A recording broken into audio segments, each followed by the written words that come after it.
vaglaim moding umpoy ko velahi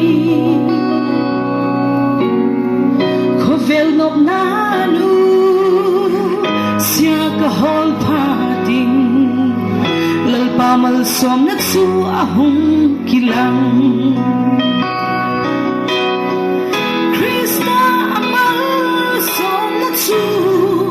sana ahong kipan se kahi malsom na dikta su yate haksa thok na ang mafa mule chan theilo setan malsom na lelan pa malsom na Khen kiam hak ta sai ko velahi dikwala kilang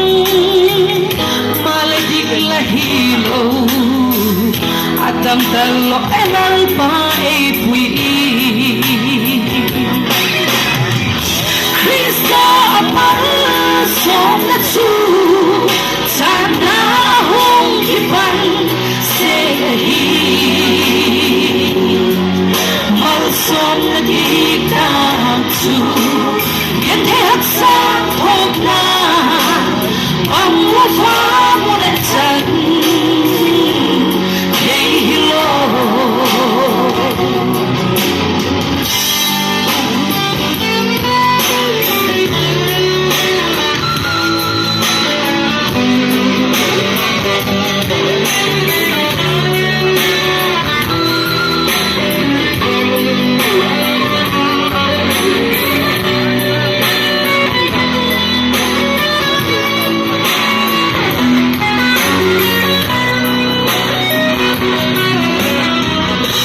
sắc là dấu xia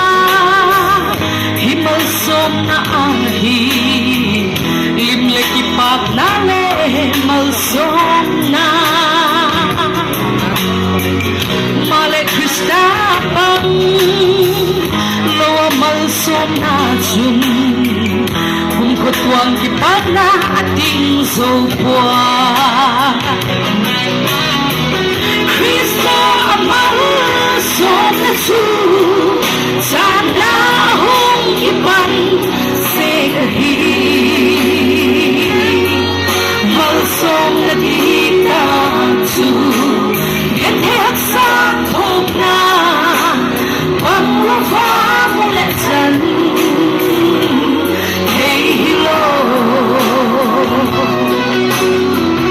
laksang apyaki malsom na atam zo malsom na mantok di lo sangi malsom na mantam maniki hemilla san kay chuke man hon selingka Krista amal som na chu sana hong ipan se kahi malsom na dikta chu yan te haksa thok na ang wafa mo le chan hey hilo Krista amal som na chu sana